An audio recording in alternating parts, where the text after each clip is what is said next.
You make the minimum payment every month, yet your credit card balance barely moves. That is not an accident because the minimum payment is designed to keep the account current, not to erase the debt quickly.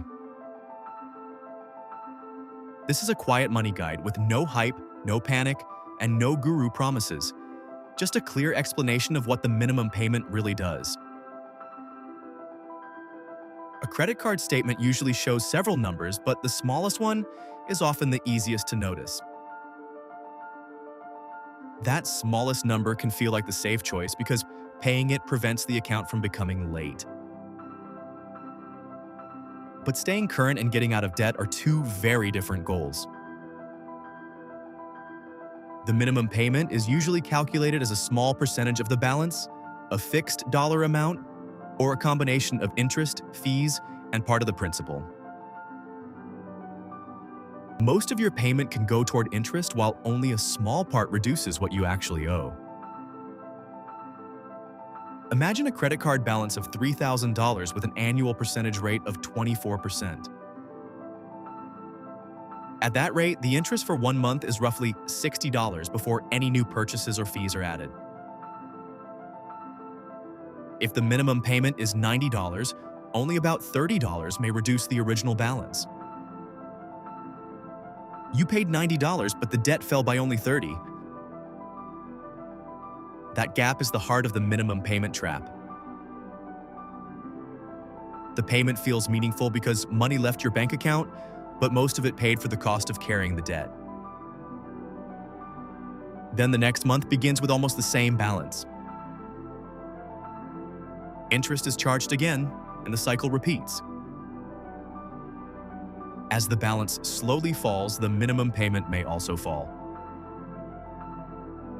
That sounds helpful, but a smaller payment can make the debt last even longer.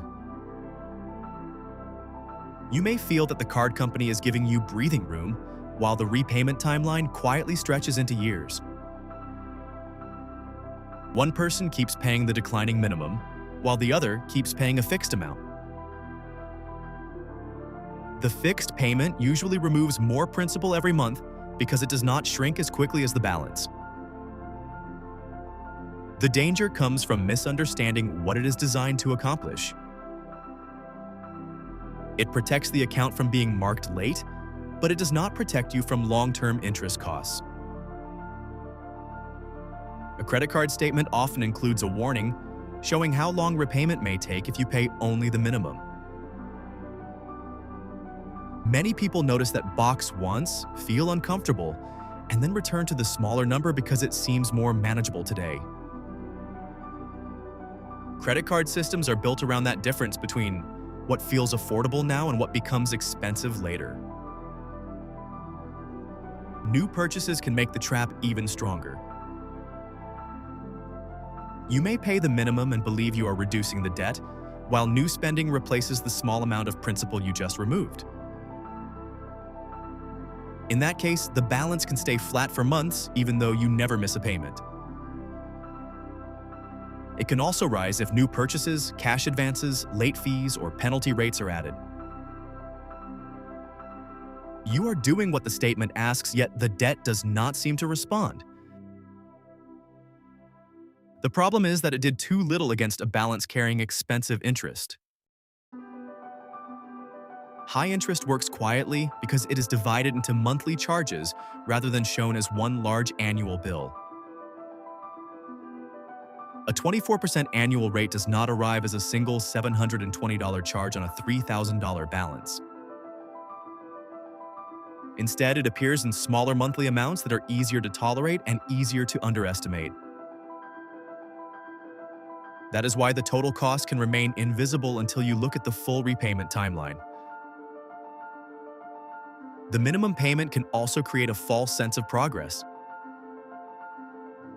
Every successful payment feels like a completed task, even when the underlying debt has barely changed.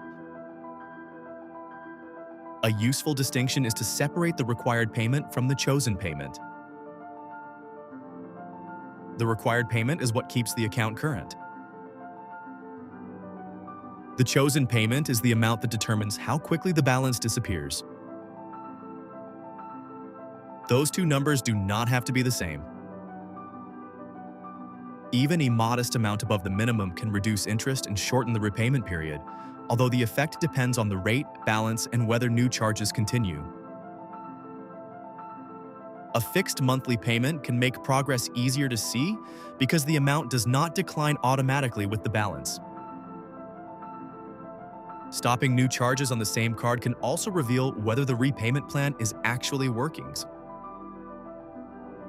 Without new spending, every extra dollar above interest has a clearer effect on principal. Some people prefer to target the highest interest rate first, while others prefer to eliminate the smallest balance first for motivation. These methods are often called the debt avalanche and the debt snowball.